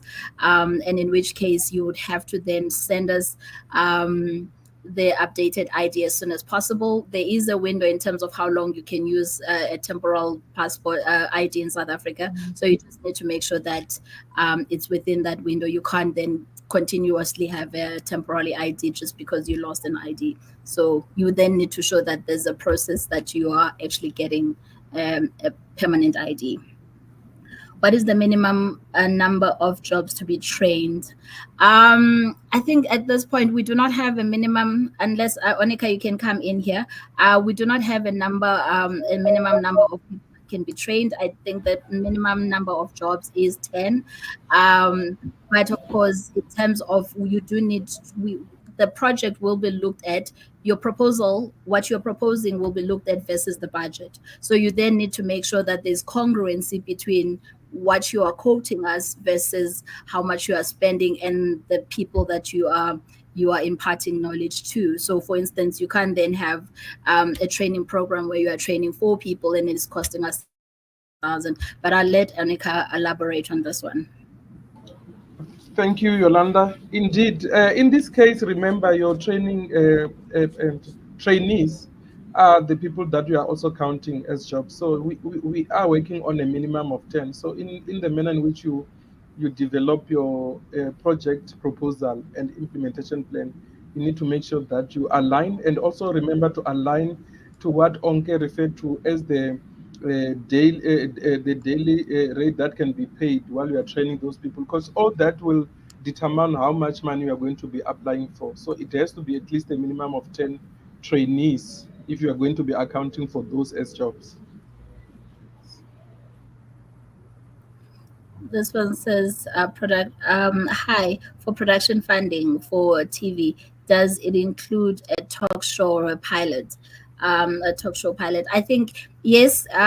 Talk shows, as far as I understand, but it's only because we are not funding production series at the moment, so it's only for a pilot, which is one episode. So in terms of the genres, it can be within the genres that the NFVF funds, but it only is for a pilot because again the focus is within what NFVF is mandated to funding. When will successful applicants be notified or announced? So we will notify them. So in two ways, we'll send letters on our letterhead, indicating if you've been approved for funding, exactly how much you've been approved for. If you haven't been approved for funding, we will also indicate that in the reasons thereof. We'll also publish it on our website. That will happen before we start the contracting phase with those who have been approved for funding. So once our council meetings have taken place and our council has approved the projects, then we will be in a position to notify everyone who's been approved for funding. And then after that process, we go into the contracting phase, so that, for example, if it is stream 1, by the time you start on the 1st of October, before then you would have been made well aware of the fact that you have been approved for funding, you would have been contracted, you would have a first tranche payment paid, so that you can start implementing by the 1st of October 2023, sorry. Wendy has a question about training, where she's saying if someone has a lot of experience but not accredited, can that person be used? And remember, facilitators, there is no facilitator accreditation. If you are doing accredited training, the institution is accredited and assessors or moderators are accredited. So in terms of your facilitators, you are looking at people with the right relevant experience and qualifications. Yeah, and just to be precise in terms of the number of the years, that person does have to have a minimum of 10 years in practice and specializing in that field, your facilitators that you do choose. Does an audiovisual podcast qualify under the non-fiction web series category? So podcasts are a difficult one. We've had quite a number of discussions around podcasting at the NFVF. Unfortunately, podcasts don't necessarily fall under our ambit as the NFVF in terms of what we do. They don't. So unfortunately, if it is a podcast, it won't necessarily fall under this type of funding for PSP. Your web series then would need to be more based on content on either scripted or unscripted, but not necessarily in a podcast format. That doesn't fall under the banner of what we fund as the NFVF.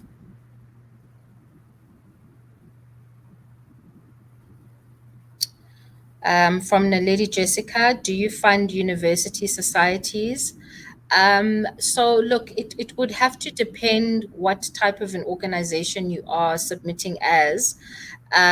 Look, they are, if you look at the requirements that we have for funding, they are quite clear in terms of the so far as the company documentation that is required.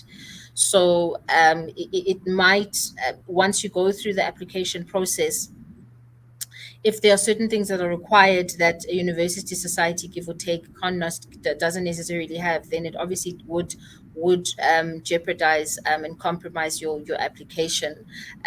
We are an entity of government, so if your university society falls under and operates under the government institution of the university, then unfortunately you won't be awarded for funding, because we do not fund government institutions, right? Because we are a government institution, we can't do that. So So it really just depends on how you would be submitting that application, because ultimately throughout the application process, what is required in terms of the documentation is what, you know, they unfortunately there won't be any exceptions made. So you just need to make sure that that documentation is there. If your university society functions in a statutory way under the university is a government institution, then it will be very difficult for you to get through the compliance phase, because we don't fund government. We can't as a government institution. Someone says, Now, what do you, Lady Jessica, again, do you require to be reimbursed? Go ahead, Yolanda. someone says, what do you want from a budget since it's on the uploads? So I think in terms of the uploads, you do need to detail your budget in the upload. And I think also on Praxis, there are questions that ask you about the budget, and you do need to answer those fully. And as Onika has said, we use the Praxis system to be able to tell without necessarily going into the applications. Whereas when the panelists are reading, they do need more details to be able to evaluate your project. So I would advise that do both. I think I wouldn't take anything for granted. We are a team of quite a number of people with different accesses within the system. And the panelists, of course, going through your actual projects, whereas our system administrators are actually ensuring that what goes to the panelists does meet the minimum requirements. So I think fill in the system, and don't say because I've uploaded it, because again, from a time point of view, we do not have the time to open up every upload to ensure that you've actually attached a budget and it is detailed. I think it's some of those things that we can assist each other in. There was a question about, do we require to be reimbursed? I don't know, that question has just left now. I think the PSP is a grant. Do you require to be reimbursed? The PSP is a grant. So there is no reimbursement required for the project. I think the request that government is making is that you create projects that then hire people. It's not necessarily the same as our traditional NFVF funding. I think the only thing that government is asking us to do is be responsible with it.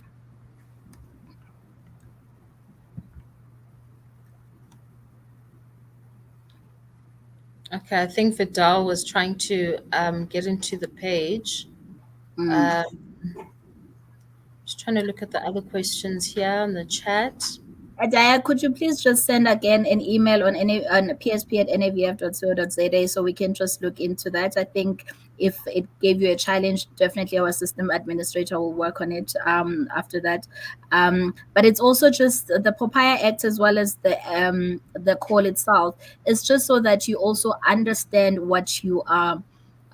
We require you to read those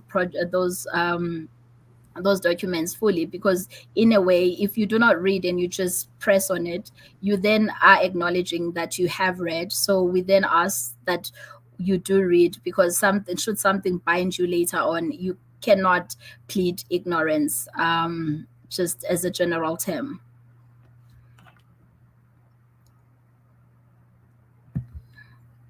Can an unaccredited organization collaborate with an accredited one? Yes, you may. You can. I think you would then apply. Of course, one applicant would have to take the lead, but I think within the application you can then say that is a joint venture. And as we had said, it's for both accredited and not accredited. Of course, with the accredited one, then we have the verification that the program is accredited. But with the non-accredited one, we do require that, again, the facilitators and everyone has at least minimum experience of 10 years within that field. Do NFVF fund culture documentaries like an educational series about culture? I think when it comes to documentaries, there is no genre that is left out. I think the only things that, of course, that we do not fund is it's gaming. I think in terms of what we do not fund, we can definitely, I think for PSP is much more inclusive. So we fund quite a number of things that are children friendly and family friendly. Of course, there are things that we don't fund, but I think most of the things that we do fund, PSP is much more broader. I hope I've answered that. So your film can be funded as a cultural documentary.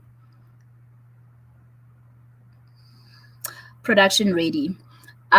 So when we say that the project needs to be production ready, we mean that it has to be ready for production. So within the phases of making a film, there's development, there's concept, where you're developing your concept, and then there's the actual development where you're writing your scripts and making sure that everything is ready for production, that your characters are fully developed, that your story makes sense, and all so forth. And then when we say the project has to be production ready, we mean that you have to be able to go into pre-production as soon as you are given the funding, meaning that we cannot then be going back to saying that we still need to write the characters in, we still need to, so the project needs to be ready to go into production. You cannot start by going back and writing a script. So you have to have a fully written script for production projects, and then for nonfiction you have to have a full treatment that shows that you are ready to go into production. So that's how the team or the panelists will be able to see if the project is ready. And it's not just the story itself, it's also things like budget, schedules, finance. Again, if you are applying for a project that is requiring more money, production ready also means that you do have the finances in order.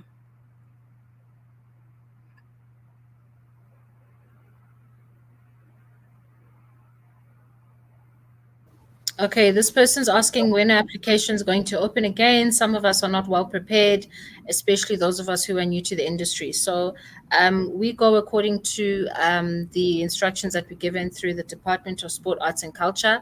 When we started PSP3, we were aware of PSP4. We haven't been given any indication about PSP5. So I cannot categorically state that the call for PSP5 will be open next year in April, because we've been given no indication on that. What I can say, though, is that we still have calls that are available through the normal NFVF funding that we release throughout the financial year. So you'd have to also look out for those if you are not confident enough to apply through PSP4.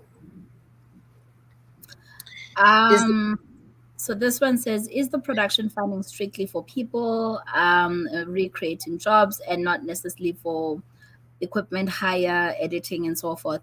I mean, I think to be able to make a film, you do need to edit, you do need to have the equipment, cameras, and so forth. So in terms of, yes, this particular call is focused on job creation, but we also understand that you cannot make a film without necessarily having the cameras and having catering and all those things. But we just cannot get to a situation where you have like catering for 200,000 for R1 million film. So it really has to be, and I'm not sure the experience of the person asking this, but I think we do cover equipment, but everything has to make sense. And I would say, if you're not sure about things, check out templates, and check out things like color crew, to check out how much crew costs, for instance. Contact gear companies to find out how much cameras are, so that you are actually giving rates that are realistic, because again, the panelists that will be reading the projects, they are experienced practitioners that do know how much an ordinary camera should cost, or do know, for instance, how long it should take you to at least shoot a feature film. So I think just do the research and make sure that the things that you are putting in your application are things that make sense. And where you're not sure, I would say ask again. I think if you call a gear company, for instance, and you ask them to give you a quote, they would definitely do that. So I think let's utilize the resources and just make sure that things are not bloated in the budget, because then that's where red flags are raised. But I think get somebody to assist you.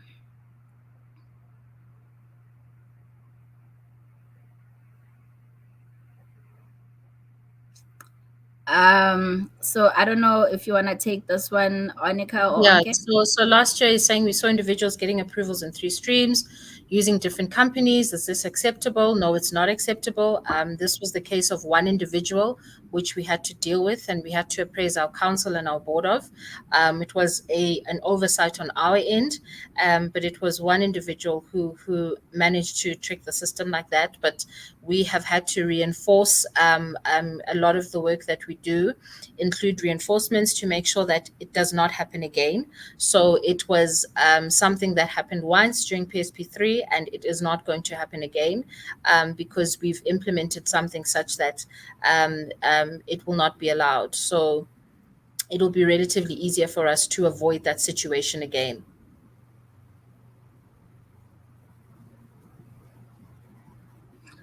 For stream 1, is purchasing of cameras forbidden? Because I'm meaning to purchase would be more effective in terms of continuity.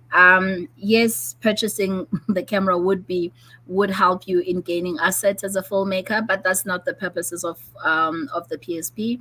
So unfortunately for this call, you do have to hire an equipment, and I'm not sure what type of project you'd be shooting, but I would say find codes that don't necessarily cost as much as the price of purchasing a camera. But I like, again, purchasing of cameras. I think the only time where things would be allowed for purchasing would be for stream 2, which is again tools of trade, depending on the projects, for training materials. But other than that, everything else has to be for equipment. It has to be hired, unfortunately.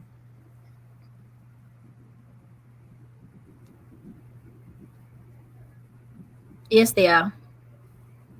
VR documentaries considered. Okay, I see a question here. Do service providers, catering, location, rental, transport also count as jobs created? Yes, they do. Anything you budget for on your budget is a job. So please be mindful of that when putting together, when indicating the amount of jobs you're creating. Like I said, whatever you costed for on your budget, whatever you're going to pay for, as long as there are individuals attached to it, right, then you include that as a job created. From Guliri, can extras, okay. So can extras and cast members fall under the number of people to be employed? Do we write the synopsis of the project's number of jobs or synopsis of the film? The third one is last year we were declined due to company documents not certified. What other documents are needed to be certified? So Yolanda, do you want to just take the first 2 questions and then Onika can take the third one? So the one about the synopsis, it has to be the synopsis of the film. I think there is, so within the application there is the mandatory documents, which is your tax clearances, your ID copies, your company registration. Those are mandatory documents. They more compulsory must have. And then there's the creative stuff, which is the script, the synopsis, the outline, the treatment, and then there is then the schedules, and then the budgets, as well as the distribution plans, the list of jobs that you must have. So you must have all of those. But I think for the synopsis, it is the synopsis of the project. Onika, I don't know if you want to speak to the ones around which uploads must be certified. Okay. Thank you. It's important that the company CK documents and the ID are certified. Those are the 2 documents that we need certified. And a lot of people were caught up with that one as well, because you are not uploading original documents. So the moment you are not uploading original documents, it is a requirement that those 2 documents are certified. So those are those 2. What we also found is that the issue of the text pin, remember, a text pin, as much as it's a text pin, it's a document that you download. Some people are just writing the number. They take a page and write as the text pin. This is the text pin. Unfortunately, because we are not a supply chain organization, we do not have those authorization to go in and actually use that number to evaluate whether you're compliant or not. So it's important to actually upload the actual document printed from SARS as a text pin. Don't write it by your hand and put it in a page and upload that. That is what I would advise everyone as well. Thank you.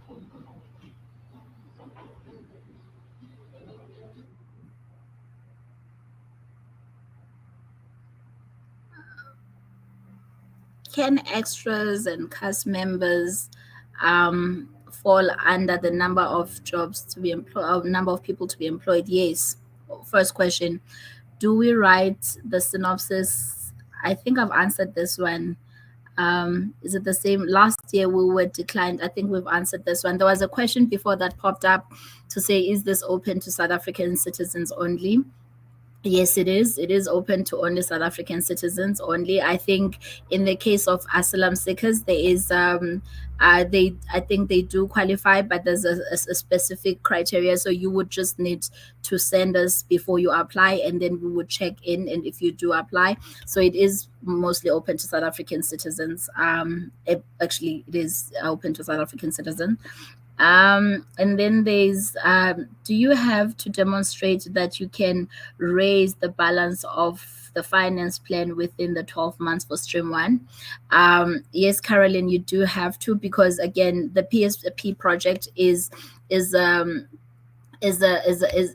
initiative by government. So if those funds are not used within the stipulated timelines, we do have to send them back. We do have to give them back. So I think in the case where we allow you to raise funding nonstop, then we would have to then end up returning that money to government, and that's not what we would like. So again, like we had said, we ask that you come to us when you're production ready, meaning that you do have the rest of the funding confirmed, because the deadline is October 2024 for everything.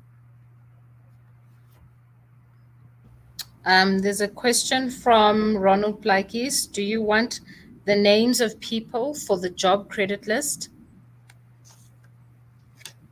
Yeah. So for the people that you've confirmed, definitely for your key creative team, we want everyone. I think, and the key creative really includes all your decision makers. For if it's a production project, it would include your editors, your camera, your DOP, your producer, your production manager, line producer. So all your key creatives are required to be there already. Your editors for a production project, and then for and you need to list them. And if there's a key cast, you also need to list them, so that also if in the case of the key cast, we can also see that there's an alignment between what you say they will cost you and what they actually do cost.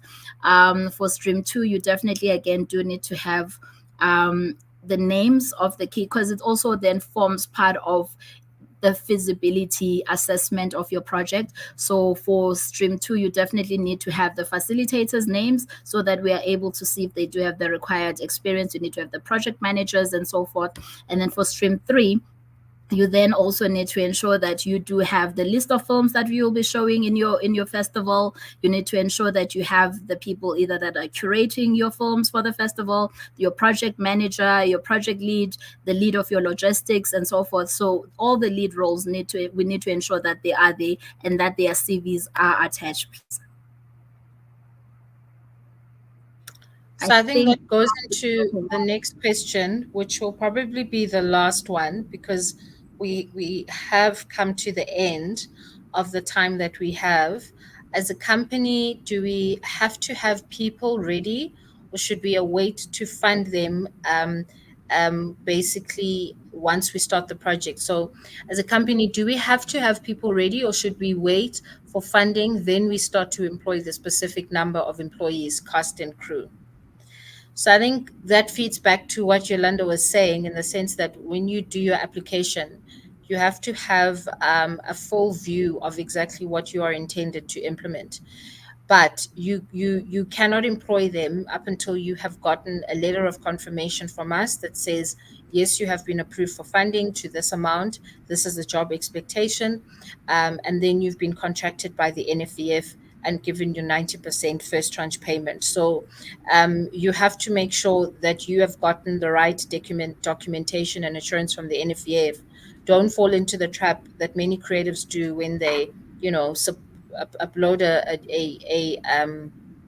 submit an application, very confident in the quality of the application. You think for sure you're going to get the funding. Maybe you've spoken to a couple of people in the industry or whatever the case is. Up until you have any type of commitment from the NFEF, you cannot be employing anybody.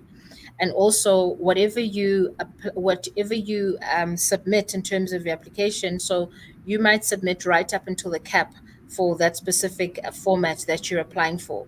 You might not get approved for that full amount that you have requested. You might get approved for less. Then the expectation in terms of the number of jobs won't necessarily be what you had said that you could create through your application. It will also change accordingly. So that will obviously change then the number of people that you can employ insofar as it's related to PSP. So you would rather wait until you have a contract that stipulates the amount that you will be funded for from the NFVF before you start employing anybody in your project. Yeah. Before you go on, I think there's like 3 questions that we can hit back to back. One says, if I have been commissioned by MultiChoice, does that favor me for applying for PSP?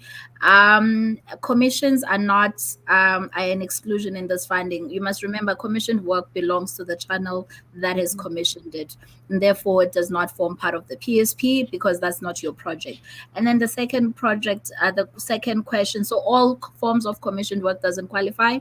And then the second one says, if I have a pending application with the NFVF, does that prejudice me? So in terms of if you have a project that you have applied for the NAVF and you're applying for the same funding, it's either you're applying for, the only time that is allowed is if you are applying for at the NAVF, if let's say your project is, I'm going to use the 3 million rand one. If your project is above 3 million, and at the NFVF you had applied for the difference, you can apply in both. It will not prejudice you. However, at the point where your project from NFVF is not funded, that therefore means from a finance plan you no longer have that that money that you had intended to secure from NFVF. So it does leave your finance plan rather vulnerable. So I think it's a yes, but again, because the NFVF funding for cycle 1 will only come out, I think, in June or end of May. So at the point where we are doing the evaluation, if you have not received that funding from NAVF and you were rejected, it will be excluded from your finance plan.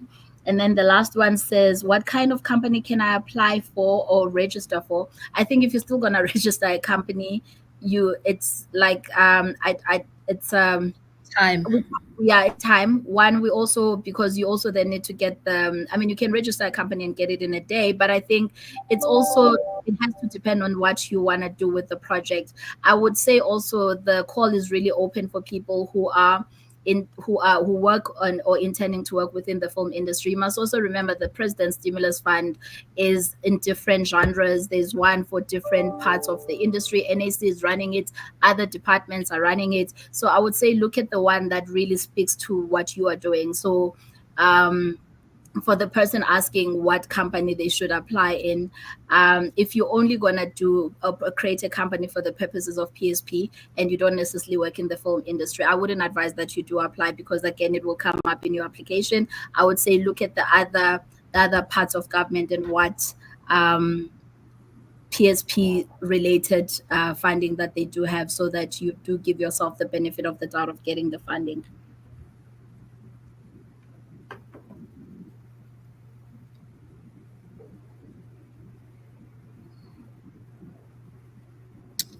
Ronald again has asked, we do have to wrap up, but I'll just take this question. Can the creative team count as part of the job creation? Absolutely. So anyone who you've costed for on your budget, guys, anyone who you're paying.